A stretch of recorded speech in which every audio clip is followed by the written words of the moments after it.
வானொலியில் நீங்கள் கேட்டு மகிழ்ந்த தென்கட்சிக்கோ சுவாமிநாதன் அவர்களின் இந்த ஒரு தகவல் கதை தொகுப்பினை கேட்கலாம். இந்த உலகத்தில் மனுஷன் எவ்வளவோ தவறுகள் செய்கிறான். அதுக்கெல்லாம் என்ன காரணம்? அதை பற்றின ஆராய்ச்சி தான் இன்றைக்கி. இதுக்கு ஆராய்ச்சி என்னத்துக்கு? அது தெரிஞ்ச விஷயம் தானே அப்படின்னு நீங்கள் நினைக்கலாம். ஆனால் அப்படி அலட்சியமாக இந்த விஷயத்தை விட்டுறக்கூடாது. பொதுவாக எல்லோரும் நினைக்கலாம், எது சரி எது தவறு அப்படின்னு தெரியாததுனால தான் மனுஷன் தப்பு பண்ணுறான் அப்படின்னு. ஆனால் அப்படி சொல்லிட முடியாது. மனுஷன் தெரிஞ்சே தான் தவறுகள் பண்ணுறான். இப்போ உதாரணத்துக்கு, ஒரு சாலையில் இடது பக்கம் போக வேண்டிய ஒருத்தர் நடுக்கோட்டை தாண்டி வலது பக்கமாக வண்டியை ஓட்டிகிட்டு போகிறாருன்னு வச்சுங்க. என்னப்பா இது தப்பு இல்லையா அப்படின்னு அவர்கிட்ட கேட்டால், அதெல்லாம் எனக்கு தெரியும், நீ உன் வேலையை பார்த்துட்டு போ அப்படிம்பார். வலது பக்கமாக போகிறது தப்புன்னு தெரிஞ்சே தான் அவர் அப்படி செய்கிறார், அப்படி போகிறார். பெரிய உத்தியோகத்தில் இருக்கிறவங்க கூட லஞ்சம் வாங்குறாங்க. அவங்களுக்கெல்லாம் லஞ்சம் வாங்குறது தப்புன்னு தெரியலன்னு அர்த்தம்? திருடுறது தப்புன்னு தெரியாமலாம் மனுஷன் திருடுறான்? நல்லாவே தெரியும். நீங்கள் வேணும்னா கேட்டு பாருங்கள், வேறு வழி இல்லை அதனால தான் திருடுறேன்பா. திருடுறது ஒரு புண்ணியமான காரியம்னு திருடனே கூட சொல்ல மாட்டான். திருடுறது தவறுங்கிறது திருடனுக்கு தெரியும் அப்படிங்கிறத விளக்கிறதுக்காக ஒரு பெரியவர் ஒரு கதை சொன்னார். அதாவது, 2 திருடர்கள் 2 பேரும் சேர்ந்து ஒரு வீட்டுக்கு போய் ஒரு 10,000 ரூபாயை திருடிட்டு வந்துடுறாங்க. ஒரு காட்டு வழியாக வந்துக்கிட்டு இருக்கிறாங்க. இன்னும் விடியல. 2 பேருக்கும் தூக்கம் கண்ணை சுற்றுது. சரி, இப்படியே ஒரு மரத்தடியில் படுத்து தூங்குவோம், காலையில் விடிஞ்சதும் இந்த பணத்தை 2 பேரும் பங்கு போட்டுக்குவோம் அப்படின்னு முடிவு பண்ணுறாங்க. அதே மாதிரி படுத்து தூங்குறாங்க. நடு ராத்திரியில் ஒரு திருடன் முழிச்சிக்கிறான். விடிகிற வரைக்கும் காத்துக்கிட்டு இருந்தால் 5,000 ரூபா தான் கிடைக்கும், இப்போவே கம்பி நீட்டினா 10,000 ரூபா கிடைக்கும் அப்படின்னு யோசித்து பார்த்துட்டு ஒரு முடிவுக்கு வந்தான். மெதுவாக அந்த 10,000த்தையும் சுருட்டிக்கிட்டு அடுத்தவனுக்கு தெரியாமல் ஓடி போயிட்டான். விடியுது. அடுத்தவன் எழுந்திரிச்சு பார்க்குறான். பணத்தையும் காணலை, பாகஸ்தனையும் காணலை. இந்த திருடன் அந்த திருடனை திட்டுறான். திருட்டு பய, அயோக்கிய பய, இப்படி அநியாயமாக கிளப்பிட்டு போட்டானே அப்படிங்கிறான். இதுலேருந்து என்ன தெரியுது? தெரியாமல் எடுத்துக்கிட்டு போகிறது திருட்டு, அயோக்கியத்தனம், அநியாயம் அப்படிங்கிறது இவனுக்கு தெரிஞ்சிருக்குது. அதனால தான் அடுத்தவனை பார்த்து இப்படி திட்டுறான். அதனால் தெரியாததுனால மனுஷன் தவறு பண்ணுறான்னு சொல்கிறது சரியில்லை. அப்படின்னா மனுஷன் பண்ணுற தவறுகளுக்கு உண்மையான காரணம் தான் என்ன? இதே சந்தேகம் அர்ஜுனனுக்கும் வந்துதான். அதனால தான் அவன் பகவானை பார்த்து கேட்குறான், மனுஷன் தன் விருப்பத்துக்கு விரோதமாக ஏதோ ஒரு சக்தியினால பலாத்காரமாக இழுக்கப்பட்டது மாதிரி பாவம் பண்ணுறானே, அந்த சக்தி என்ன அப்படின்னு கேட்குறான். இதுக்கு பகவான் பதில் சொல்கிறார், காமமும் குரோதமும் தான் அந்த சக்திகள், அதாவது ஆசையும் சினமும். இது 2ம் உன்னுடைய எதிரிகள் அப்படிங்கிறத புரிஞ்சுக்கோ அப்படிங்கிறார். இன்னமும் நுணுக்கமாக பார்த்தா காமத்தினுடைய மறு உருவங்கள் தான் குரோதமும் லோபமும். ஆசை நிறைவேறலைன்னா குரோதம், அதாவது கோபம். ஆசை நிறைவேறிட்டதுன்னா லோபம், அதாவது பேராசை. பாவத்தை கண்ட்ரோல் பண்ணணும்னா அதுக்கு மெயின் சுவிட்ச் எது அப்படிங்கிறது இப்போ தான் தெரியுது. அதுக்கு மனுஷன் தெரிஞ்சே தான் தவறு பண்ணுறான் அப்படின்னு பேசிக்கிட்டோமே. அதுக்கு ஒரு உதாரணம். ஒரு ஆள் ஹோட்டலில் சாப்பிட போனான். சாப்பிட்டு முடித்தான். எழுந்திரிச்சு முதலாளிகிட்ட பில்லை கொடுத்தான். காசை கொடுக்கல. முதலாளி பணம் கொடுன்னு கேட்டார். இவன் என்கிட்ட பணம் இல்லைன்னா. முதலாளி கொஞ்சம் கூட அலட்டிக்கல. உள்ளே இருந்து ஒரு ஆளை கூப்பிட்டார். இவனை கூப்பிட்டுக்கிட்டு போய் இட்லி மாவு ஆட்ட சொல்லுன்னார். இவனும் கவலைப்படாமல் உள்ளே போயிட்டான். அப்போது அழைச்சிக்கிட்டு போகிற ஆள் கேட்குறான், ஏன் சார், சாப்பிட்றதுக்கு முன்னாடி காசு இல்லைங்கிறது உங்களுக்கு தெரியாதா அப்படின்னு கேட்குறான்.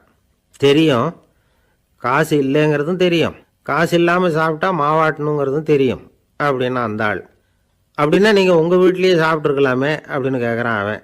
அதுக்கு இவர் சொல்கிறாரு, அது எப்படி, அங்கே சாப்பிட்டாலும் நான் இதே வேலையை தானே செய்ய வேண்டியிருக்கும் அப்படின்னாராம். ஒரு ஊரில் ஒரு புகழ்பெற்ற பத்திரிகையாளர் இருந்தார். அவர் ஒரு நாள் திடீர்னு இறந்து போயிட்டார். அதுக்கப்புறம் நேராக சொர்க்கத்துக்கு போனார். சொர்க்கத்தின் வாசலில் நின்றுக்கிட்டு இருந்த ஒருத்தர் அவரை தடுத்தார். இதை பாரு, ஏற்கனவே இங்கே 12 பத்திரிகையாளர்கள் இருக்கிறாங்க, அவங்களுக்கே இங்கே வேலை இல்லை. அதுக்கு என்ன காரணம்னா, சொர்க்கத்தில் திடுக்கிடும் செய்திகள்லாம் ஒன்றும் கிடையாது. அப்படி என்ன இருக்க போகுது இங்கே எல்லாம் அது ஒழுங்காக நடந்துக்கிட்டு இருக்கோம். எல்லாம் ஒழுங்காக நடந்தால் பத்திரிகைகளுக்கு சுவாரஸ்யமான கொலை கொள்ளை தீ வைப்பு இது மாதிரி எதுவும் இங்கே இல்லை. ஏற்கனவே இங்கே இருக்கிறவங்க எல்லாரும் மரத்தடியில் உட்காந்துக்கிட்டு தியானம் பண்ணிகிட்டு இருக்கிறாங்க. அந்த ஒரே செய்தி தான் தினமும் இங்கே வந்துக்கிட்டு இருக்குது. அதை படிக்கிறதுக்கே இங்கே ஆள் கிடையாது. அதனால் நான் என்ன சொல்கிறேன்னா, நீ பேசாமல் நரகத்துக்கே போயிடு அங்கே எவ்வளவோ நிகழ்ச்சிகள் நடந்துக்கிட்டு இருக்கு. அங்கே தான் அதிகமான பத்திரிகையாளர்கள் தேவைப்படுறாங்க. அங்கே உனக்கு நிறைய வேலை இருக்கும், அதை செய்கிறதில்ல நீயும் மகிழ்ச்சியாக இருக்கலாம் அப்படின்னு சொன்னாராம். அங்கே அந்த சொர்க்கத்தின் வாசலில் நின்றுக்கிட்டு இருந்தவர். இந்த பத்திரிகையாளர் அங்கேயே நின்று கொஞ்சம் யோசனை பண்ணார். இவருக்கு சொர்க்கத்திலே இருக்கணும்னு தான் ஆசை. அதனால் மெதுவாக அவர்கிட்ட பேசினாராம். ஐயா, என்னை ஒரு 24 மணி நேரம் இங்கே உள்ளே இருக்கிறதுக்கு அனுமதி கொடுங்க. இங்கே இருக்கிற பல பத்திரிகையாளர்களை எனக்கு தெரியும். அவங்களில் சில பேரை சமாதானப்படுத்தி மெதுவாக பேசி நரகத்துக்கு அனுப்பி வச்சுட்றேன். நான் இங்கே இருந்துக்கிறேன். உங்கள் கணக்குப்படி 12 பேருக்கு மேலே இங்கே தாண்டாது, அப்படி பார்த்துக்கிறேன் அப்படின்னாராம். அவரும் யோசனை பண்ணி பார்த்துட்டு, சரி அப்படியே உனக்கு அனுமதி கொடுக்குறேன், ஆனால் ஒரு விஷயம், 24 மணி நேரம் தான் அனுமதி, அதுக்குள்ளே எல்லாம் நடக்கணும் அப்படின்ட்டுருக்கார். சரின்னு சொல்லிவிட்டு இந்த பத்திரிகையாளர் உள்ளே போனார். யோசனை பண்ணார். திட்டம் போட்டு ஒரு பொருளையை கிளப்பி விட்டார். சக பத்திரிகையாளர்கள் எல்லாம் கூப்பிட்டு சொன்னாராம், இந்த பாருங்கள், நரகத்தில் ஒரு பெரிய தினசரி பேப்பரை கொண்டுகிட்டு வர்றதுக்காக திட்டம் போட்டுக்கிட்டு இருக்காங்க. அதுக்கு பல அதிகாரிகள் தேவைப்படுறாங்க. நிறைய சம்பளம் கிடைக்கும். யார் யாரெல்லாம் நரகத்துக்கு போக ஆசைப்படுறாங்களோ அவங்கெல்லாம் போகலாம் அப்படின்னு ஒரு பொருளையை கிளப்பி விட்டார். 24 மணி நேரம் கழித்து வாசல் பக்கம் போனார். அங்கே இருந்தவர்கிட்ட எத்தனை பேர் வெளியேறினாங்கன்னு விசாரிச்சாராம். அப்போ அவர் இவரை, நீ வெளியே போகக்கூடாது, முதல்ல உள்ளே தான் இருக்கணும் அப்படின்னு தடுத்தாராம். அப்புறம் சொன்னாராம், நீ சொன்ன செய்தியை கேட்டதும் இங்கே இருந்த எல்லா பத்திரிகையாளர்களுமே நரகத்துக்கு போயிட்டாங்கப்பா, உள்ளே யாருமே இல்லை, அதனால் நீ உள்ளே இருக்கலாம் அப்படின்னாராம். இதை கேட்டதும் இந்த பத்திரிகையாளரே குழம்பி போயிட்டார். ஒருவேளை உண்மையிலேயே நரகத்தில் புதுசாக பத்திரிகை ஏதாவது ஆரம்பிக்க போகிறாங்களோ அப்படின்னு அவரே நினைக்க ஆரம்பிச்சிட்டாராம். அப்புறம் சொன்னாராம், ஐயா என்னை விட்டுருங்க, நான் நரகத்துக்கே போயிடுறேன், அங்கே ஏதோ விசேஷம் இருக்கணும் அப்படின்னாராம். இல்லைன்னா இத்தனை பேரும் ஒட்டுமொத்தமாக அங்கே போகிறதுக்கு சான்ஸே இல்லை, என்னை தடுக்காதீங்கன்னு கெஞ்ச ஆரம்பிச்சிட்டாராம். மற்றவங்க நம்பணுங்கிறதுக்காக ஒரு பொருளையை கிளப்பி விட்டார். கடைசியில் தானே அந்த பொருளைக்கு ஆளாயிட்டார். அதாவது பிறரை ஏமாற்றிய அவரது மனம் கடைசியில் அவரையே ஏமாற்ற ஆரம்பிச்சுட்டு பாருங்க. நீங்கள் இப்படி அடுத்தவங்களை ஏமாத்துறதுக்கு உங்கள் மனசை பழக்கப்படுத்துறீங்க, ஆனால் கடைசியில் அதனால் நீங்களே ஏமாற்றப்படுகிறீர்கள் அப்படிங்கிறது பெரியவர்களுடைய புத்திமதி. அதனால் உங்கள் மனசுக்கிட்ட ரொம்ப எச்சரிக்கையாக இருங்கோ அப்படிங்கிறாங்க. நம்ம ஆளுங்க அங்கே போய்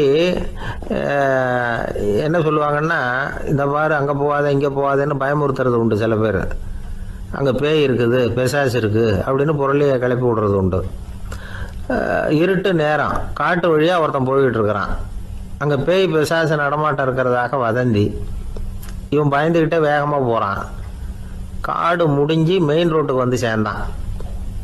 அப்பாடா, ஒரு பஸ்ஸு நின்றுட்டு இருக்கு தனியாக. இருட்டில் லேசாக தெரிஞ்சுது. ஓடி போய் ஏறி உள்ளே உட்காந்துக்கிட்டான். பயந்துக்கிட்டே போனவன் அப்புறம் தான் தெரியுது உள்ள யாருமே இல்லை, டிரைவரும் இல்லை, கண்டக்டரும் இல்லை, வேறு யாரும் இல்லை. இவனுக்கு பேய் பயம் அதிகமாக போட்டுது. ஏன்னா நடு ராத்திரி. இந்த நேரம் பார்த்து அந்த பஸ்ஸு தானே நகர ஆரம்பிச்சுதான். இவனுக்கு இன்னும் பயம் அதிகமாக போட்டுது. ஏன்னா டிரைவர் சீட்டு காலியாக இருக்குது, பஸ்ஸு நகருது. இவன் உடம்பு பூரா நடுங்க ஆரம்பிச்சுட்டுது. வீல்னு கத்தலாமான்னு பார்த்தான். அந்த நேரம் பார்த்து அவன் தோளில் ஒரு கை விழுந்துதான். திடுக்கிட்டு திரும்பி பார்த்துருக்குறான். அங்கே டிரைவர் நிற்கிறார். அவர் சொன்னாராம், ஏன்பா ஏற்கனவே பஸ்ஸு பிரேக் டவுன், நாங்கள்லாம் பின்னாடி இறங்கி நின்று தள்ளிகிட்டு இருக்கிறோம், நீ மட்டும் ஜாலியாக ஏறி உக்காந்துக்கிட்டியா, இறங்கி வந்து தள்ளப்பா அப்படின்னாராம். ஒரு ஊரில் 4 நண்பர்கள் இருந்தாங்க. 4 பேரும் சோம்பேறிகள். 4 பேருக்கும் எந்த வேலையும் செய்யறதுக்கு உடம்பு வளையறதில்லை. இருந்தாலும் சோம்பேறித்தனத்தில் ஒருத்தருக்கு ஒருத்தர் கொஞ்சம் வித்தியாசம் உண்டு. அதுக்கு தகுந்த மாதிரி அவங்களுக்கு பேர் அமைஞ்சு போச்சு. ஒருத்தன் கால் சோம்பேறி, இன்னொருத்தன் அரை சோம்பேறி, அடுத்தவன் முக்கால் சோம்பேறி, கடைசி ஆள் முழு சோம்பேறி. இவங்க 4 பேரும் நண்பர்கள். அப்புறம் எப்படி காரியம் நடக்கும்? 4 பேரும் ஒரு வீதியில் அப்படியே நடந்து போய்கிட்டு இருக்கிறாங்க. நல்ல பசி. எங்கேயாவது சோறு போடுவாங்களா அப்படின்னு பார்த்துக்கிட்டே வந்தாங்க. அவங்க வந்த வழியில் ஒரு ₹1 காசு கிடந்தது தரையில். அவங்க கண்ணில் அது பட்டுது. ஆனாலும் அதை குனிஞ்சு எடுக்கணுமே, அதுக்கு சோம்பேறித்தனம். முழு சோம்பேறி பார்த்தான். பக்கத்தில் வந்துக்கிட்டு இருந்த முக்கால் சோம்பேறிக்கிட்ட சொன்னானா, டேய் அதை கொஞ்சம் குனிஞ்சு எடுறா அப்படின்னானா. அவன் என்ன பண்ணான் தெரியுமா? அதுக்கு அடுத்தபடியாக வந்த அரை சோம்பேறிக்கிட்ட சொன்னானா, டேய் நீ அதை கொஞ்சம் குனிஞ்சு எடுறா அப்படின்னானா. அவன் இவனை விட மோசம். அடுத்தவங்ககிட்ட சொல்லியிருக்கிறான். அவனும் குனியறதுக்கு தயாராக இல்லை. ஆக கூடி கடைசியில் யாருமே காசை எடுக்கலை. என்னத்துக்கு அனாவசியமாக உடம்ப வளைச்சிக்கணும்? அப்படின்னு எல்லாரும் பேசாமல் வந்துட்டாங்க. அவங்க பாட்டுக்கு நடந்து வந்துக்கிட்டே இருக்கிறாங்க. எதிரில் ஒருத்தன் வாழைப்பழத்தை வண்டியில் வச்சு தள்ளிக்கிட்டே வந்தான். ரூபாய்க்கு 4 பழம்னு கூவி விற்றுக்கிட்டே வர்றான். இப்போ அந்த முழு சோம்பேறி சொன்னானா, டேய் வழியில் கிடந்ததை 1 ரூபா அதையாவது எடுத்துக்கிட்டு வந்திருந்தா இப்போ இந்த பழத்தை வாங்கி ஆளுக்கு ஒன்று சாப்பிட்லாமே அப்படின்னானா. ஆமாம் சாப்பிட்ருக்கலாமே அப்படின்னாங்களாம் மற்றவங்களும். ஆனாலும் திரும்பி போய் அதை எடுக்கணும்னு யாருக்கும் தோணலை. பேசாமல் சோர்ந்து போய் நடந்து வந்தாங்களாம். இருட்டி போச்சு. வழியில் ஒரு கோவில். சரி இங்கேயே படுத்து தூங்குவோம் அப்படின்னா ஒருத்தன். அதுதான் சரின்னாங்க மற்றவங்களும். அப்படியே மண்டபத்தில் படுத்துட்டாங்க. கோவில் அர்ச்சகர் வேலையெல்லாம் முடிச்சு விட்டு வெளியில் வந்திருக்காரு. இவங்கள பார்த்தாராம். ஏன் இப்படி சோர்ந்து போய் கிடக்குறீங்க அப்படின்னு விசாரிச்சிருக்காரு. 2 நாளாச்சுங்க நாங்கள் சாப்பிட்டு அப்படின்னாங்களாம். அவர் உடனே ஐயோ பாவம் அப்படின்னு சொல்லி பானை, விறகு, அரிசி, தண்ணி எல்லாம் கொடுத்து நீங்களே சமையல் பண்ணி சாப்பிட்டுக்கோங்க அப்படின்னு சொல்லிவிட்டு போயிட்டார். இந்த 4 பேருக்கும் சமையல் பண்ணி சாப்பிட்ணும்னு ஆசையாக தான் இருந்தது.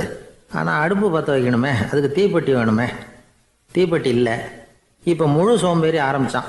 அடுத்தவனை பார்த்து, டேய் கடைக்கு போய் ஒரு தீப்பெட்டி வாங்கிட்டு வாயேன் அப்படின்னு நானான். அவன் வழக்கம் போல் அடுத்தவங்ககிட்ட சொல்லியிருக்கான். அவன் அதுக்கு அடுத்தவங்ககிட்ட சொல்லியிருக்கிறான். கடைசியாக கால் சோம்பேறிக்கிட்ட வந்து சேர்ந்தது. அவனும் அது நம்மால் முடியாது அப்படின்னு பேசாமல் இருந்துட்டான். இப்போ தீப்பெட்டி வேணுமே, அதுக்கு என்ன பண்ணுறது? அவங்களுக்குள்ளே பேசி ஒரு முடிவுக்கு வந்தாங்களாம். அதாவது யார் முதல்ல வாயை திறந்து பேசுகிறாங்களோ அவங்க தான் தீப்பெட்டி வாங்கிறதுக்கு போகணும் அப்படின்னு. அவ்வளவுதான். உடனே 4 பேரும் வாயை கெட்டியாக மூடிக்கிட்டு படுத்துக்கிட்டாங்க. அவங்க சமையல் பண்ணி சாப்பிட்டாங்களா என்ன அப்படிங்கிறது அர்ச்சகருக்கு தெரியல. சரி பார்த்துட்டு வரலாமேன்னு வந்தார். வந்து பார்க்குறாரு, இவங்க 4 பேரும் அசையாமல் படுத்து கிடக்குறாங்க. அர்ச்சகர் பயந்துட்டார். ஒருவேளை பசி தாங்காமல் செத்து போட்டாங்களோ அப்படிங்கிற பயம், அல்லது நாம் கொடுத்த உணவுப் பொருளில் ஏதாவது விஷம் கலந்துருக்குமோ அப்படின்னும் பயந்தார். அப்படின்னா நம்ம மேலே பழி வந்துருமே அப்படின்னு நினச்சி நடுங்க ஆரம்பிச்சிட்டார். அப்புறம் அவரும் ஒரு முடிவுக்கு வந்தாராம். கோவிலுக்கு பக்கத்துலேயே ஒரு பெரிய குழி இருந்தது. அதில் ஒவ்வொருத்தரையாக இழுத்துக்கிட்டு போய் போட்டார். கொஞ்சம் மண்ணை தள்ளினார். காலால் மிதித்தார். அவர் மிதித்த மிதி ஒருத்தன் அடி வயத்தில் போட்டுவிட்டுது. அவன் உடனே வலி தாங்காமல் ஐயோ அம்மான்னு அலறினான். உடனே நடந்தது என்ன தெரியுமா? மற்ற 3 பேரும் துள்ளி எழுந்திரிச்சாங்களாம். அவனை பார்த்து நீ தாண்டா தீப்பெட்டி வாங்க போகணும், நீ தாண்டா வாங்க போகணும், நீ தான் சத்தம் போட்ட அப்படின்னு சொல்லி ஆரம்பிச்சிட்டாங்களாம். அர்ச்சகர் பார்த்தார். இது பேய் மாதிரி தெரியுதுன்னு நினச்சிக்கிட்டு ஒரே ஓட்டமாக ஓடி போட்டாராம். கிராமப்புறங்களில் இப்படி ஒரு கதையை சொல்கிறது உண்டு. சோம்பல்ங்கிறது நம்ம முன்னேற்றத்துக்கு பெரிய தடை அப்படிங்கிறத நாம் புரிஞ்சுக்கணும். அதுதான் இந்த கதை சொல்கிற நீதி. ஒரு பள்ளிக்கூடத்தில் ஒரு புதுமையான போட்டி நடந்துதான். அதாவது சோம்பேறித்தனத்துக்கு பரிசு. அதில் 2வது பரிசு யாருக்குன்னு அறிவித்தாங்க. ஒரு பையன் எழுந்திரிச்சு மெதுவாக நடந்து போய் பரிசை வாங்கிட்டான். அடுத்தது முதல் பரிசு யாருக்கு அப்படின்னு அறிவித்தாங்களாம். அவன் கடைசி வரிசையிலேருந்து கத்தனானா, ஐயா அதையும் அந்த பையன் மூலமாகவே கொடுத்து அனுப்பி வச்சுருங்க, இங்கே வந்தது நான் வாங்கிக்கிறேன் அப்படின்னு நானா. ஒரு பெரிய அரசன் இந்த உலகம் பூராவையும் ஆண்டுக்கிட்டு இருந்தான். ரொம்ப காலம் அப்படி அரசாட்சி பண்ணிக்கிட்டு இருந்தான். திடீர்னு அவனுக்கும் சில எதிரிகள் முளைச்சாங்க.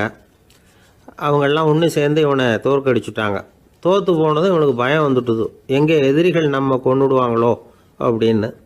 வெளியில் வந்தால் தனக்கு ஆபத்துன்னு பயந்துக்கிட்டு யாருக்கும் தெரியாமல் ஒரு குகைக்குள்ளே போய் பதுங்கி கிடக்கிறான்.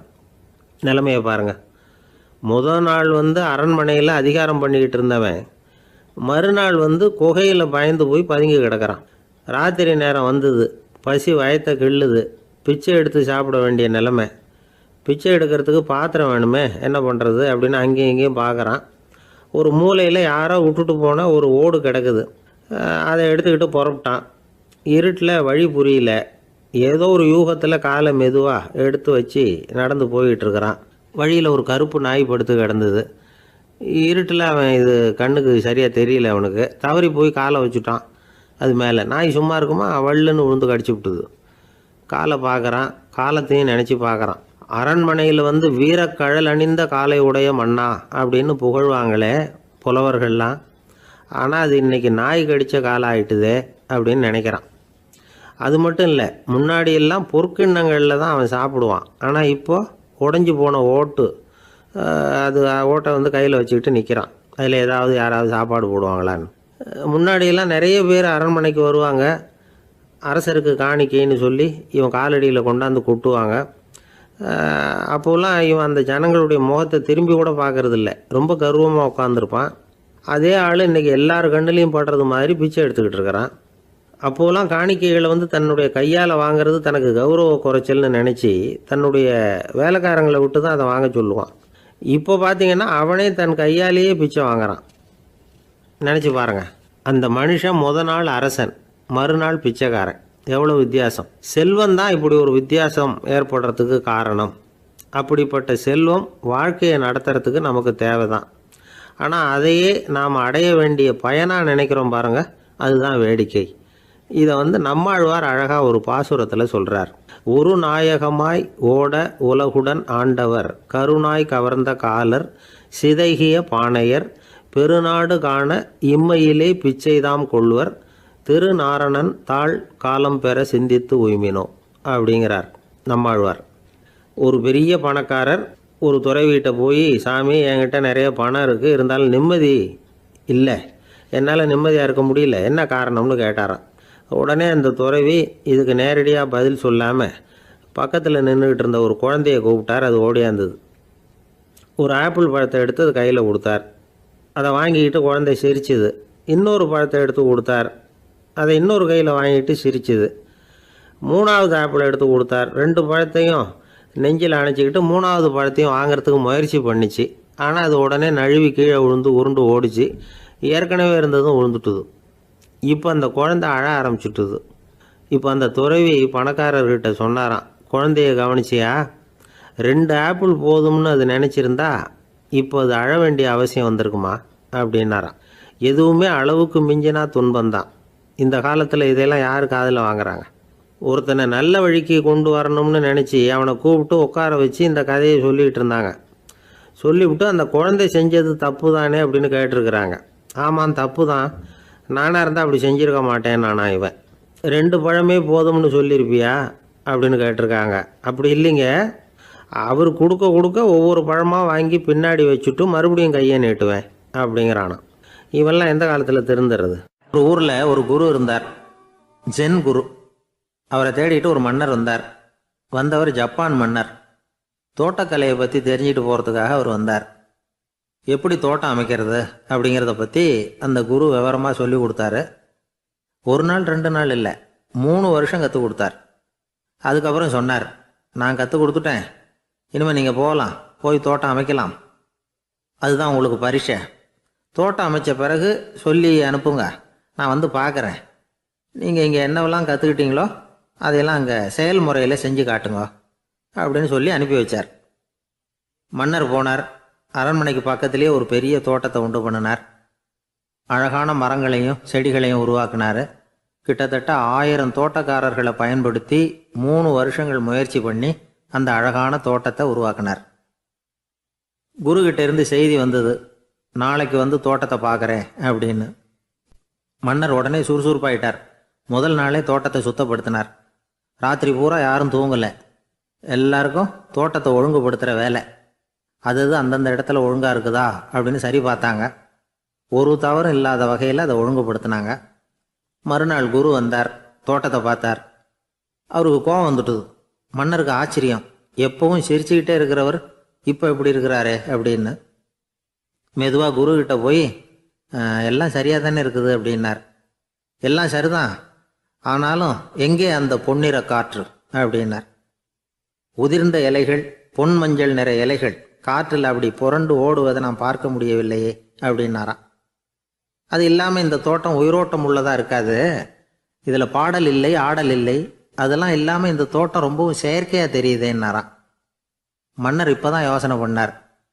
கீழே கிடந்த காஞ்சி போன இலைகள் மட்டும் இல்லை, மரத்தில் இருந்த காஞ்சி போன இலைகளையும் அப்புறப்படுத்தி சுத்தமாக வச்சிருக்கிறார். இறப்பும் வாழ்க்கையினுடைய ஒரு பகுதி தான். மரணம்ங்கிறது வாழ்க்கைக்கு எதிரானது அல்ல, அதை நிரப்பும் ஒரு பகுதி தான் அது. மரணம் இல்லையில் வாழ்க்கையே இல்லை அப்படிங்கிறது பெரியவங்க கருத்து. இப்போ அந்த தோட்டம் அழகாக தான் இருக்குது, இருந்தாலும் அது ஒரு ஓவியம் மாதிரி உயிர் இல்லாமல் இருக்கு.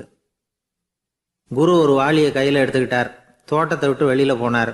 ஏற்கனவே வீசி எறிந்த அந்த சருகுகளை எல்லாம் அள்ளி கொண்டுகிட்டு வந்தார். உள்ள எல்லா இடங்கள்லையும் அதை வீசினார். உடனே காற்று அந்த காய்ந்த சருகுகளையும் பழுத்த இலைகளையும் அசைக்க ஆரம்பிச்சுட்டுது. இப்போ அங்கே சலசல சத்தம், சங்கீதம். இலைகளின் நடனம். ஓவியம் மாதிரி இருந்த அந்த தோட்டத்துக்கு இப்போ உயிர் வந்துட்டுது. இதுதான் அந்த பொன்னான காற்று அப்படின்னாராம் குரு. மன்னருக்கு புரிஞ்சுது. மிகப்பெரிய ஜென் கேள்வி ஒன்று உண்டு. உம்மான் அப்படிங்கிற ஒரு பெரிய குருவை பார்த்து துறவி ஒருத்தர் கேட்டாராம், இலைகள் எல்லாம் கீழே விழுந்து மரங்கள் மொட்டையாக இருக்கும் பொழுது என்ன நடக்கும்? இதுதான் கேள்வி. இதுக்கு உம்மான் சொன்ன பதில் பொன்னான காற்று, தி கோல்டன் விண்ட் அப்படின்னாராம். இதுக்கு என்ன விளக்கம்னா, உன்னுடைய எண்ணங்கள் எல்லாம் உன்னுடைய மனசிலிருந்து கீழே விழுந்து உனது உள்ளுணர்வானது மொட்டையாக நிற்கும் நிலைதான் அது. உனது வேர்களின் அருகில் காற்று வீசுகிறது. எல்லா எண்ணங்களும் உன்னிலிருந்து வெகு தூரத்துக்கு புரண்டு கொண்டே சென்று விடுகிறது. நீ அவற்றை கடந்து விட்டால் நீ அவைகளுக்கெல்லாம் மேலெழுந்து கீழே பார்ப்பவனைப் போல நிற்க ஆரம்பித்து விடுவாய். அதுதான் தியானம் என்பது அப்படின்னு சொல்றாங்க. தியானம்ங்கிறது எண்ணத்துக்கு எதிரானதில்லை. தியானம்ங்கிறது எண்ணங்களை கடந்து செல்வது தான். அதுக்கப்புறம் நாம் பொன்னிற காற்றில் ஆட ஆரம்பிச்சிருவோம். இதுதான் பெரியவர்கள் சொல்கிறது. என்கிட்ட ஒருத்தர் தோட்டம் அமைக்கணும்னு யோசனை கேட்டு வந்தார். எல்லாம் சொல்லி கொடுத்தேன். செடிகள்லாம் செழிப்பாக வளரணும்னா வேர் காயாமல் பார்த்துக்குங்கோ, தினமும் தண்ணி விடுங்கோ அப்படின்னு சொல்லி அனுப்பி வச்சேன். ஒரு மாதம் கழிச்சு அவர் தோட்டத்தை பார்க்கறதுக்காக போனேன். போய் பார்த்தா எல்லா செடியும் வாடி கிடக்குது. என்னங்க இப்படி பண்ணிவிட்டீங்கன்னு. நீங்கள் சொன்னபடி தான் செஞ்சேன்னார். என்ன செஞ்சீங்கன்னு கேட்டேன். வேர் காயாமல் பார்த்துக்க சொன்னீங்க, தினமும் ஒரு தடவை எல்லா செடியையும் ஒவ்வொன்றா பிடுங்கி பார்த்து வேர் காயாமல் இருக்கா அப்படின்னு பார்த்துட்டு அதுக்கப்புறம் தண்ணி பாய்ச்சினேன், அவ்வளவுதான் அப்படின்னார். ஒரு ஜென் துறவி, அவருக்கு ரொம்ப வயசாயிட்டுது, கடைசி காலம். நண்பர்களெல்லாம் கூப்பிட்டார். நண்பர்களே, நான் வித்தியாசமான முறையில் சாகணும்னு ஆசைப்படுறேன், அதுக்கு ஏதாவது யோசனை சொல்லுங்களேன் அப்படின்னு கேட்டாராம். நண்பர்கள் சிரித்தாங்க. என்ன பேச்சு பேசுகிறீங்க?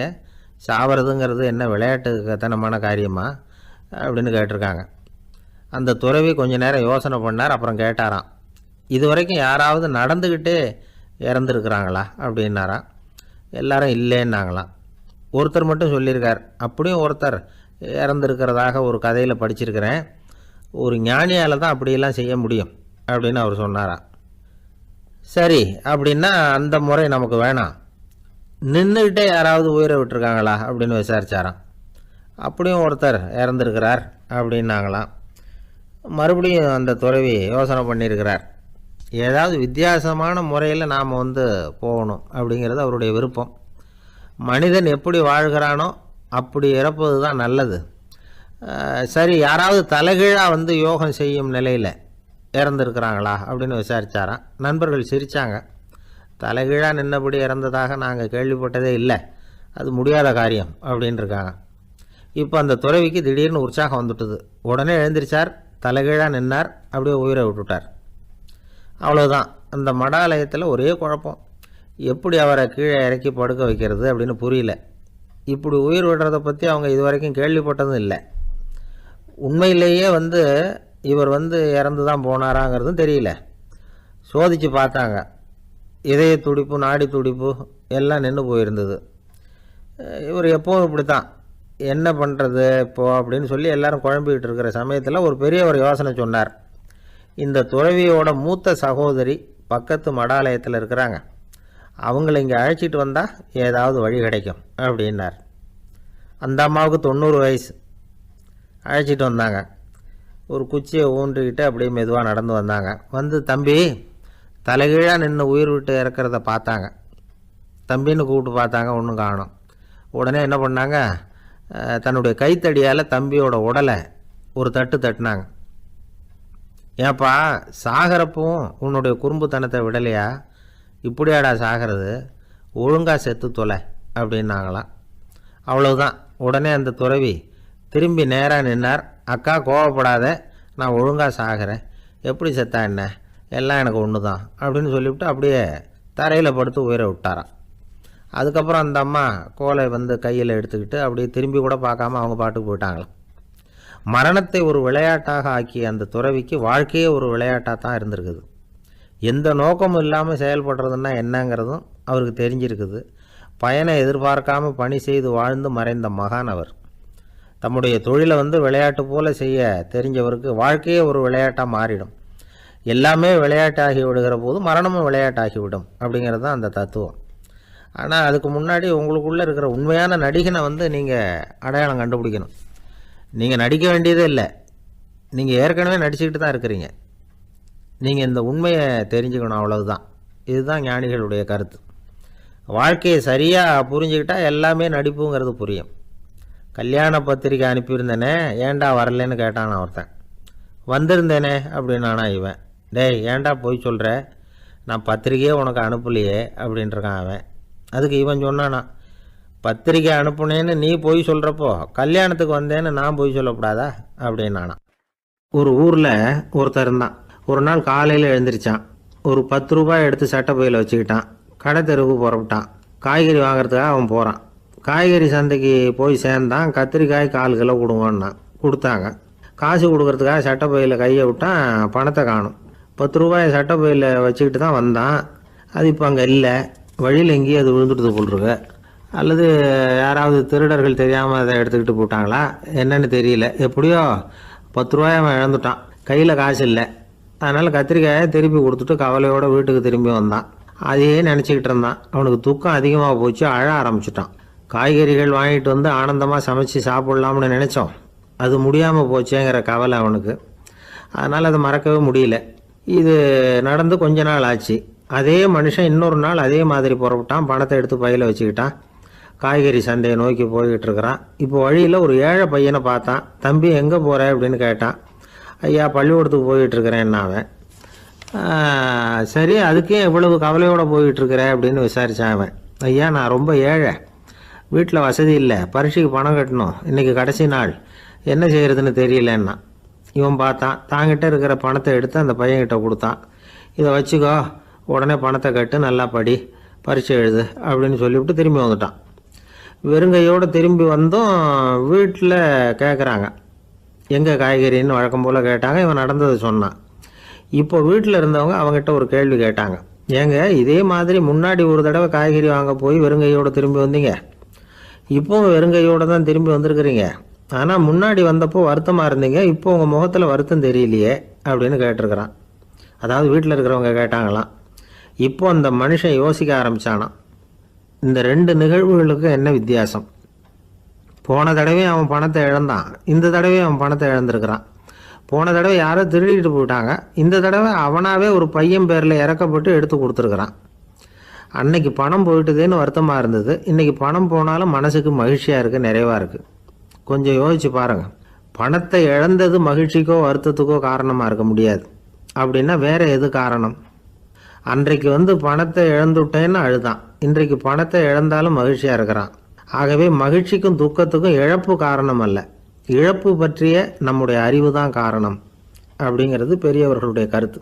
எந்த பொருளும் நமக்கு கவலையை உண்டு பண்ணுறதில்ல, அந்த பொருள் பேரில் நாம் வைக்கிற பற்று தான் கவலையை உண்டு பண்ணுது. பொருள்கள் நம்ம விட்டுட்டு போயிட்டா நாம் அழுதுகிட்டு இருக்கிறோம், நாமே அதுகளை விட்டுட்டு வந்துட்டா மகிழ்ச்சியாக இருக்கிறோம். இந்த உண்மையை புரிஞ்சுக்கிட்டு நம்முடைய வாழ்க்கையை நல்ல விதமாக அமைச்சிக்கணும். ஒரு ஆள் அழுதுகிட்டு இருந்தான். ஏன்டா அழுகுறேன்னு கேட்குறார் ஒருத்தர். இழக்கிறதுக்கு எதுவும் இல்லை, அதனால் அழறேன்னா. என்னடா சொல்கிறேன்னார். கிட்ட வாங்க சொல்கிறேன்னா. இந்த மணி பர்ஸை வேற ஒருத்தன் பாக்கெட்லேருந்து திருடினேன், அப்புறம் தான் புரிஞ்சுது அவங்ககிட்ட இழக்கிறதுக்கு எதுவும் இல்லைங்கிறது. ஆமாங்க, இது காலி பர்ஸு, அதனால் இப்போ அழுதுகிட்டு இருக்கிறேன், திருடியும் பிரயோஜனம் இல்லை அப்படின்னு சொல்லிவிட்டு அழுதானான். ஒரு ஊரில் ஒரு ஆள் இருந்தான். தையல் கடை வச்சுருந்தான். அவங்ககிட்ட ஒருத்தன் ஒரு சட்டை துணி எடுத்து கொடுத்து தைக்க சொல்லியிருந்தான். வர்ற சனிக்கிழமை வா, வாங்கிட்டு போ அப்படின்னு அவன் சொல்லியிருந்தான். அதே மாதிரி இவன் வந்தான். அவன் தச்சு வச்சிருந்த சட்டையை கொடுத்தான். இவன் வாங்கி அங்கேயே போட்டு பார்த்தான். கை நீளம் ஒன்றுக்கு ஒன்று வித்தியாசமாக இருந்தது. வலது கை இடது பக்கத்தை விட நீளம் குறைச்சலாக இருந்தது. அவன் முணுமுணுக்க ஆரம்பிச்சுட்டான். என்ன இது இப்படி தைச்சுட்டியேன்னு. இதுக்கு அவன் சொன்னான், ஐயையோ, இதுக்காகவா சங்கடப்படுறீங்க, வலது கையை மட்டும் கொஞ்சம் உள்ளே இழுத்தாப்புல வச்சுக்கிட்டீங்கன்னா சரியாக போகுது, மற்றபடி அந்த சட்டையில் உள்ள கலை அம்சத்தை கவனிங்க, எவ்வளோ அற்புதமாக தைச்சிருக்கேன் பாருங்கள், ஒரு சின்ன குறைய இப்படிலாம் பொருட்படுத்த வேண்டியதில்லை, நான் சொன்னது மாதிரி கையை கொஞ்சம் உள்ளே இழுத்தது மாதிரி வச்சுக்கிட்டு நடந்து போங்க, ஜோராக இருக்கும் அப்படின்னா. அவனும் யோசிச்சு பார்த்தான். சரியான யோசனையாக தான் தோணுச்சு. கொஞ்சம் முயற்சி பண்ணி வலது கையை கொஞ்சம் உள்ளே இழுத்து சட்டை சரியாக இருக்கிறது மாதிரி பண்ணிக்கிட்டான். இப்போ மறுபடியும் ஒரு பிரச்சனை. வலது கையை உள்ளே இழுத்த மாதிரி அப்படியே வச்சுக்கிட்டதும் முதுகு பக்கம் கொஞ்சம் துணி தளர்த்தியாக தொங்குறது மாதிரி தெரிஞ்சுது. என்ன இது முதுகு பக்கம் துணி குவிஞ்சுட்டுதே தொங்குதே அப்படின்னா மறுபடியும், அடடா இதுக்காகவா கவலைப்படுறீங்க, உடம்ப அதுக்கு தகுந்த மாதிரி கொஞ்சம் வளைச்சிக்கிட்டா சரியா போடுது. இதுக்காக அந்த அழகான தையலை பிரித்து அதில் உள்ள கலை அம்சத்தை கெடுக்கிறதுக்கு என் மனசு இடம் தரல. எவ்வளவுக்கு தளர்த்தியா இருக்கோ அவ்வளவுக்கு கொஞ்சம் உடம்ப வளைச்சி அப்படி குனிஞ்சது மாதிரி போங்க போதும் அப்படின்னா. அதுவும் நல்ல யோசனையாக தான் பட்டுது இவனுக்கு. சரின்னு சொல்லிவிட்டு புறப்பட்டான். தெருவில் இறங்கினான். கையை கொஞ்சம் உள்ளே இழுத்தான். உடம்ப கொஞ்சம் முன்னால் வளைச்சான். சட்டைக்கு தகுந்த மாதிரி உடம்ப பண்ணிக்கிட்டான். மெதுவாக நடந்து போகிறான். இப்போ எதிரில் இன்னொருத்தன் வரான். இவனை பார்க்குறான். இவன் போட்டிருக்கிற சட்டையை பார்க்குறான். ஆஹா அற்புதம்ங்கிறான். சும்மா சொல்லக்கூடாது, ரொம்ப நல்லா இருக்குது. நிச்சயமாக இது இந்த ஊர் மேலே தெருவில் இருக்கிற ஒருத்தன் இருக்கானே, அவன் தைச்சதாக தான் இருக்கணும் அப்படின்னா. இதை கேட்டதும் அவனுக்கு ஆச்சரியம். எப்படி அவ்வளவு கரெக்டாக கண்டுபிடிச்சிங்க அப்படின்னு கேட்டிருக்கான். இதுக்கு அந்த வழிபோக்கன்னு சொன்னானா, அவன் ரொம்ப கெட்டிக்காரன். உங்களை மாதிரி உடம்பும் கையும் வளைஞ்சு போன ஒரு ஆசாமிக்கு அவனை தவிர வேற யாராலேயும் இவ்வளவு பொருத்தமான ஒரு சட்டையை தைக்க முடியாது அப்படின்னானா. பாருங்க, அவனுக்காக இவன் அனுசரிக்க போய் இவனோட நிலைமை எப்படி ஆயிடுது பாருங்க. இதே மாதிரி தான் சில சடங்குகளும் சம்பிரதாயங்களும் நம்மளை கோமாளி ஆக்கி விட்டுரும். எதுவாக இருந்தாலும் அதில் அறிவுபூர்வமான அணுகுமுறை அவசியம். ஒரு நர்ஸ் அவசரமாக ஓடி டாக்டர் கிட்ட சொல்லிச்சான், டாக்டர் ஒரு தப்பு நடந்து போச்சு, 10ஆம் நம்பர் பெட்டில் இருக்கிற பேஷண்ட்டுக்கு காலில் ஆப்ரேஷன் பண்ணுறதுக்கு பதிலாக கையில் ஆப்ரேஷன் பண்ணி விட்டீங்க. கை ஆப்ரேஷன் பண்ணிக்க வேண்டிய ஆள் 7ஆம் நம்பர் பெட்டில் இருக்கார் அப்படின்னு தான். அதுக்கு ஒரு பதட்டப்படாமல் சொன்னாராம், பரவாயில்ல இவரை தூக்கி 7ஆம் நம்பர் பெட்டில் போட்டுரு அப்படின்னாராம். எனக்கு ஒரு உதவி செய்யணும் அப்படின்னு நம்மளை பார்த்து ஒருத்தர் கேட்குறாருன்னு வச்சுங்களேன், உடனே நாம் அவரை பார்த்து என்ன உதவின்னு கேட்போம். இதுதான் சராசரி மனிதர்களின் இயல்பு. ஆனால் ஒருத்தர் எனக்கு ஒரு உதவி செய்யணும் அப்படின்னு கேட்ட உடனே என்ன உதவின்னு கூட கேட்காம சரி செய்கிறேன் அப்படின்னு ஒத்துக்கிறது இருக்கு பாருங்கள், அது கொஞ்சம் அபூர்வம். அந்த காலத்தில் ஒருத்தர் இருந்தார். அவர் எப்படி தெரியுமா, உதவி கேட்குறவங்க நல்லவங்களா கெட்டவங்களா அப்படின்னு கூட பார்க்கல, தனக்கு நன்மையா தீமையா அப்படின்னு கூட பார்க்கல, உதவி செய்கிறேன்னு புறப்பட்டு விட்டார். அவர் யார் தெரியுமா, அவர் தான் நல சக்கரவர்த்தி. அவர் மாதிரி நாமும் உதவி கேட்குறவங்களுக்கு உடனே உதவி செய்கிறதுக்கு தயாராக இருக்கணும் அப்படின்னு சொன்னார் ஒரு ஆன்மீக பேச்சாளர். நல சரித்திரத்தை அவர் சொல்லிக்கிட்டு இருந்தார். இந்திரன், அக்னி, வருணன், யமன் இவங்க 4 பேரும் நலனை பார்த்து எங்களுக்கு நீ உதவி செய்யணும், எங்களுக்காக நீ தூது போகணும் அப்படின்னு கேட்குறாங்க. யாருக்கிட்ட தூது போகணும், என்ன காரியத்துக்காக போகணும் அப்படின்னு கேட்கணும்ல. நலன் அப்படி கேட்கவே இல்லை, உடனே சரின்னு ஒத்துக்கிறான். அதுக்கப்புறம் அவங்க விவரம் சொல்கிறாங்க, என்ன உதவி யாருக்கிட்ட தூது போகணும் அப்படிங்கிற விவரத்தை சொல்கிறாங்க. நலனுக்கும் அப்புறம்தான் புரியுது, எந்த தமயந்தியை இவன் காதலிச்சானோ, எந்த தமயந்தின் சுயமரத்துக்காக இவன் போய்கிட்டு இருக்கிறானோ அந்த தமயந்தியை பார்த்து தங்களுக்காக அவகிட்ட வாதாடணும், பேசணும், தங்களில் ஒருத்தரை கல்யாணம் பண்ணிக்கும்படியாக கேட்கணும் அப்படின்னு அவங்க 4 பேரும் நலன்கிட்ட கேட்குறாங்க. இதை கேட்டதும் நலன் கொஞ்சம் கூட முகம் சுளிக்கலை, பதட்டப்படலை. நேராக தமயந்தி கிட்ட போகிறான். இந்திரன், அக்னி, வருணன், யமன் இவங்களோட சிறப்புகளை எடுத்து சொல்கிறான். இவங்களில் ஒருத்தரை கல்யாணம் பண்ணிக்கலாம் அப்படின்னு சொல்லி கேட்டுக்கிறான். ஆனால் இதுக்கு தமயந்தி சம்மதிக்கலை. சுயம்வரம் நடக்குது, அவள் நலனை தேர்ந்தெடுக்கிறாள். அந்த 4 பேரும் நலனுக்கு நிறைய வரங்கள்லாம் கொடுக்குறாங்க. அதுக்கப்புறம் இப்படி போகுது கதை. இதில் நாம் கவனிக்க வேண்டியது என்னென்னா, உதவின்னு கேட்ட உடனே என்ன உதவின்னு கேட்காம சரி செய்கிறேன்னு சொன்னான் பாருங்கள், அதை கொஞ்சம் சிந்திக்கணும். செய்கிறேன்னு ஒத்துக்கிட்டதுக்கு அப்புறம் அது என்ன உதவின்னு தெரிஞ்சும் முகம் சுளிக்காமல் அதை செஞ்சான் பாருங்கள், அதையும் கொஞ்சம் சிந்திக்கணும். நம்மளும் ஒரு நண்பனை தேடி போனால் எனக்கு ஒரு உதவின்னா சரி சொல்லுன்னா, இப்போ உங்ககிட்ட 2 கார் இருந்தால் என்ன பண்ணுவேன்னா உடனே அதில் ஒன்று உங்ககிட்ட கொடுத்துருவேன்னா, அவன் உங்ககிட்ட 2 பங்களா இருந்தால் என்ன பண்ணுவேன்னா அதில் ஒன்று உங்ககிட்ட கொடுத்துருவேன்னா, உங்ககிட்ட 2 பேனா இருந்தால் என்ன பண்ணுவேன்னா அதில் ஒரு பேனாவே உங்ககிட்ட கொடுக்க மாட்டேன்னா அவன். ஏன்டா அப்படி சொல்கிறேன்னா, ஏன்னா இப்போ நிஜமாகவே என்கிட்ட 2 பேனா இருக்குது, அதனால் அப்படி சொல்கிறேன் அப்படின்னு நானா. காஞ்சிபுரத்தில் பல்லவ ராஜா ஒரு கோவில் கட்டினார், கைலாசநாதர் கோவில். அதுக்கு கும்பாபிஷேகம் பண்ணுறதுக்கு ஒரு நாள் குறிப்பிட்டு அதுக்கு வேண்டிய ஏற்பாடுகள்லாம் பண்ணினார். முதல் காரியமாக கடவுளை வேண்டிக்கிட்டார், நீங்கள் இந்த கும்பாபிஷேகத்துக்கு நேரில் வந்து கலந்துக்கணும்னார். கடவுள் அந்த ராஜா கனவுல வந்தார். நீ கும்பாபிஷேகம் வச்சிருக்கிற அதே நாளில் அதே நேரத்தில் எனக்கு இன்னொரு ஊரில் ஒரு கும்பாபிஷேகம் இருக்குது, அதுக்கு போக வேண்டியிருக்கு. அதாவது திருநின்ற ஊரில் என்னுடைய பக்தர் ஒருத்தர், அவரும் ஒரு கோயில் கட்டி கும்பாபிஷேகம் செய்கிறார். நான் அதுக்கு போக வேண்டியிருக்கு, அதனால் உன்னுடைய தேதியை நீ மாற்றி வச்சுக்கோ அப்படின்னார். கடவுள் தான் எங்கேயும் இருக்கிறவராச்சே, அவர் நினச்சா 2 இடத்துலையும் இருந்து கோயில் கும்பாபிஷேகத்தை நடத்த முடியாதா? ஏன் அப்படி செய்யலை? அது ஒரு முக்கியமான காரணத்துக்காக தான். திருநின்ற ஊரில் இருந்த பூசலாருங்கிற அந்த அடியாரின் பெருமையை இந்த உலகத்துக்கு எடுத்து காட்டணுங்கிறதுக்காகத்தான் கடவுள் அந்த ராஜா கிட்ட அப்படி சொன்னார். சரி, அந்த அடியார் அப்படி என்ன தான் பெருசாக கோயில் கட்டி விட்டார்?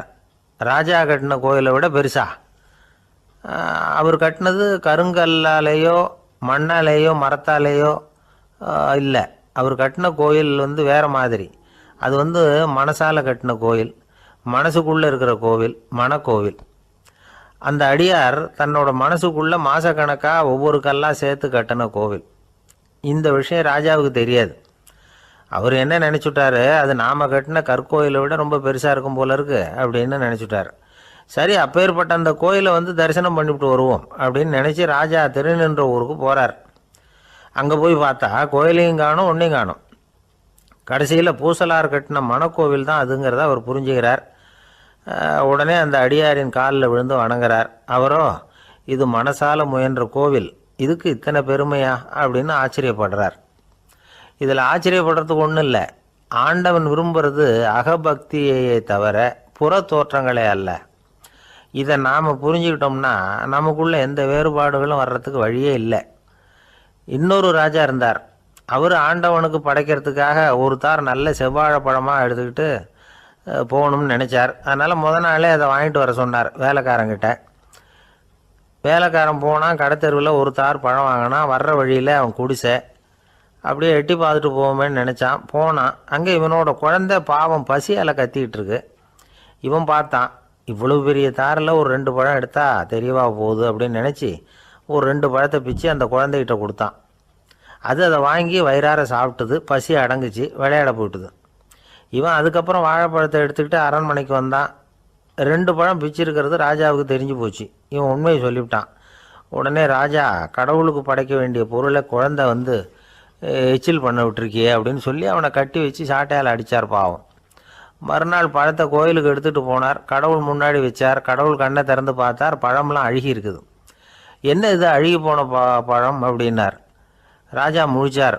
நல்லா தானே இருந்தது அப்படின்னு நினச்சார். அப்போ கடவுள் அந்த ராஜா கிட்ட சொன்னாராம், இதை பார்ப்பா, இந்த தாரில் 2 பழம் தான் நல்ல பழம். அந்த 2 பழங்களையும் நேற்றுக்கே நான் சாப்பிட்டுட்டேன் அப்படின்னாராம். அப்போ தான் ராஜாவுக்கு புரிஞ்சுது, ஏழை குழந்தையின் பசியை தீர்க்கறதுக்காக உதவுன அந்த 2 பழம்தான் இறைவன் சாப்பிட்ட பழம்னு. இறைவன் இருக்கிற இடம் எது? இதுதான். ஒரு நாள் ஒரு 10-15 பள்ளிக்கூடத்து பிள்ளைங்க தேடிட்டு வந்தாங்க. உங்களை பார்த்துட்டு தான் போகணும், அதுக்காக தான் வந்திருக்கோம்னாங்க. என்ன விஷயம்னு கேட்டோம். நாங்கள்லாம் கூடி ஒரு முடிவு பண்ணியிருக்கிறோம், அதை உங்கள்கிட்ட சொல்லணும் அப்படின்னாங்க. அதுவும் ஒரு வாண்டு பையன் அதை சொன்னான். என்ன முடிவு அது அப்படின்னு கேட்டோம் ரொம்ப ஆர்வமாக. அதை இப்போ சொல்ல மாட்டோம், எங்களுக்கு பிடிக்கிற மாதிரி ஏதாவது ஒரு தகவல் சொன்னால் அதுக்கப்புறம் நாங்கள் அதை சொல்கிறோம் அப்படின்னா அந்த வாண்டு பையன். சரி, சின்ன பையன்கிட்ட இன்றைக்கி வசமாக மாட்டிக்கிட்டோம் அப்படின்னு நினச்சிக்கிட்டு அவங்களுக்கு தகுந்த மாதிரி ஒரு கதை சொல்ல ஆரம்பித்தோம். அது என்ன கதைன்னா, ஒரு பெரிய காடு, அதில் பலவிதமான மிருகங்கள். அந்த காட்டுக்கு ஒரு சிங்கம்தான் ராஜா. எப்பவும் காட்டுக்கு அது தானே ராஜா. ஒரு பெரிய யானைக்கு இது பொறுக்கலை. என்ன இது, எப்போ பார்த்தாலும் இங்கே சிங்கத்துக்கே ராஜா பதவி கிடைக்கிது, நான்லாம் எவ்வளவு பலசாலியாக இருக்கிறேன், அப்படி இருந்தும் எனக்கு அந்த பதவி கிடைக்கலையே அப்படின்னு தனக்குள்ளே பொறுமிக்கிட்டே இருந்தது. ராஜா பதவியை நினச்சி ரொம்ப ஏக்கம், அதுக்கு பதவி மோகம். இந்த சமயம் பார்த்து ஒரு குள்ள நெறி கூட்டம் அதை தேடிட்டு வந்தது. ஐயா பெரியவங்களே, நீங்கள் இந்த காட்டுக்கு ராஜாவாக இருக்க ஆசைப்படுறீங்க, அதில் ஒன்றும் தப்பு இல்லை. ஆனால் அதுக்கு முன்னாடி நீங்கள் எங்கள் கூட்டத்துக்கு கொஞ்ச நாள் தலைவராக இருங்க, அதாவது ராஜாவாக இருங்களேன், உங்களுக்கும் ஒரு ட்ரைனிங் கிடைச்சது மாதிரி இருக்கும் அப்படின்னு சொல்லியிருக்குது இந்த கூட்டம், குள்ளநெறி கூட்டம். இதை கேட்ட உடனே யானைக்கு ரொம்ப சந்தோஷம் தாங்கலை. அதுதான் எப்போன்னு பதவிக்காக காத்துக்கிட்டு இருக்குதே. இருந்தாலும் கொஞ்சம் பிகுவோட, சரி நீங்கள்லாம் இவ்வளோ தூரம் என்னை தேடிட்டு வந்து கேட்குறதுனால மறுக்க முடியல அப்படின்னு ரொம்ப ஏதோ அவளுக்கு சிரமப்பட்டு ஒத்துக்கிறது மாதிரி ஒத்துக்கிட்டது. ஏதோ உங்கள் ஆசைக்கு கட்டுப்படுறேன், கொஞ்ச நாள் உங்கள் கூட்டத்துக்கு ராஜாவாக இருக்கிறதுக்கு சம்மதிக்கிறேன் அப்படின்னுது. உடனே அந்த யானை வந்து ராஜ நட போட ஆரம்பிச்சிட்டுது. யானை வந்து சாதாரணமாக நடந்தாவே எப்படி இருக்குங்கிறது நமக்கு தெரியும். அதுவே ராஜ நடை நடந்தால் எப்படி இருக்கும் கற்பனை பண்ணி பாருங்கள். யானை முன்னாடி கம்பீரமாக போய்கிட்டு இருக்குது, தலைவர் இல்லையா, அதனால் குள்ள நரிகள்லாம் ரொம்ப அடக்கமாக அது பின்னாடி அணிவகுத்து போயிட்டுருக்குது. ராஜா வாழ்க, மன்னர் வாழ்க அப்படின்னு கோஷம் வேறு. யானைக்கு தலைகால் புரியல, அவ்வளவு சந்தோஷம். அந்த யானைக்கு செருக்கு, ஆணவம் எல்லாம் ஏற்பட்டு போச்சு. அதுக்கப்புறம் அது தரையை பார்க்குமா, நிமிர்ந்து நடக்க ஆரம்பிச்சுட்டுது. தரையை பார்க்குறதே இல்லை. அப்படி போயிட்டுருக்கிறப்போ ஒரு சதுப்பு நிலத்தில் திடீர்னு காலை வச்சுட்டுது. அவ்வளோதான், கால் உள்ளே போட்டுது. இன்னொரு காலை எடுத்து வச்சுது, அதுவும் உள்ளே போட்டுது. அந்த 2 காலையும் எடுக்கிறதுக்காக அடுத்த 2 காலையும் அழுத்திச்சு, அதுவும் உள்ளே போக ஆரம்பிச்சுட்டுது. இப்போ 4 காலம் வசமாக சேத்துல அழுந்தி போச்சு, எடுக்க முடியல. குள்ள நரிகள்லாம் அதை சுற்றி சுற்றி வந்தது. சிலது சுற்றி நின்று டான்ஸ் ஆட ஆரம்பிச்சுட்டுது யானையை பார்த்துட்டு. இதை யானை பார்த்தது. என்ன இது தலைவர், நான் தவிச்சிக்கிட்டு இருக்கிறேன், தொண்டர்கள்லாம் சுற்றி நின்று வேடிக்கை பார்த்துக்கிட்டு இருக்கிறீங்க, டான்ஸ் ஆடுறீங்க அப்படின்னு கேட்டுதான். தொண்டர்களே, தலைவர் நான் தவிச்சிக்கிட்டு இருக்கிறது உங்களுக்கு தெரியலையா? இப்போ உடனே உங்கள் தலைவரை காப்பாற்ற வேண்டியது உங்கள் கடமை இல்லையா அப்படின்னு கத்துச்சான் அந்த யானை.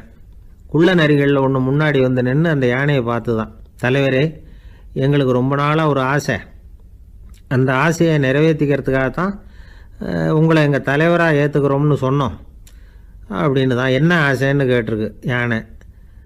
யானை கறி சாப்பிட்டு பார்க்கணுங்கிறது எங்களுக்கு ரொம்ப நாள் ஆசை, அது இன்றைக்கி தான் நிறைவேற போகுது அப்படின்னு தான் அந்த நரி.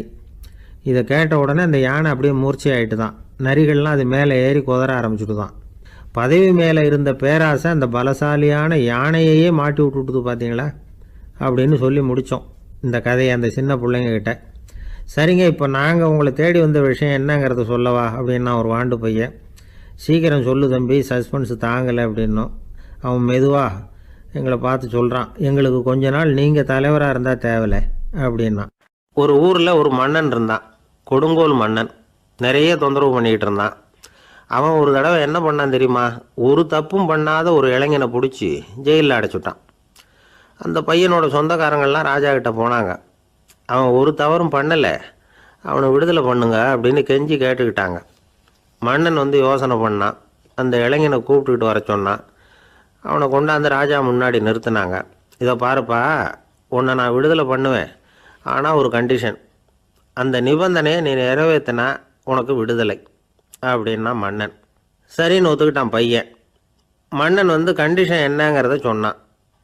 உங்ககிட்ட ஒரு செம்மறி ஆட்டை கொடுக்க போகிறேன், 1 மாதத்துக்கு அதுக்கு தேவையான தீனியையும் கொடுக்க போகிறேன். 1 மாதம் கழித்து அந்த ஆட்டை வந்து எடை போட்டு பார்ப்பேன். அந்த ஆட்டின் எடை கொஞ்சம் கூட கூடி இருக்கக்கூடாது. எடை கூடி இருந்தால் உனக்கு விடுதலை கிடையாது. என்ன சொல்கிற அப்படின்னா. பையனுக்கு ஒன்றும் புரியல, பயமாக போயிட்டுது. குழம்பிக்கிட்டே நின்றுக்கிட்டு இருக்கிறான். சரி, ஒரு நாள் டைம் தரேன், நல்லா யோசனை பண்ணி பார்த்துட்டு நாளைக்கு உன் முடிவை சொல்லு அப்படின்னா மன்னன். பையன் கவலையோடு வெளியில் வந்தான். அங்கே ஒரு பெரியவர் நின்றுக்கிட்டு இருந்தார். அவர்கிட்ட விஷயத்தை சொன்னான். அந்த பெரியவர் இந்த பையனுக்கு காதோட காதாக ஒரு வழியை சொல்லி கொடுத்தார். அதை கேட்டதும் பையன் மறுபடியும் மன்னன் முன்னாடி வந்து நின்னா, உங்கள் நிபந்தனையை ஏற்றுக்கிறேன்னு சொன்னான். மன்னன் வந்து ஒரு ஆட்டுக்குட்டியையும் அதுக்கு 1 மாதத்துக்கு தேவைப்படுற தீவனத்தையும் கொடுக்கும்படியாக உத்தரவு போட்டான். கொடுத்தாங்க, ஓடிட்டு போயிட்டான்.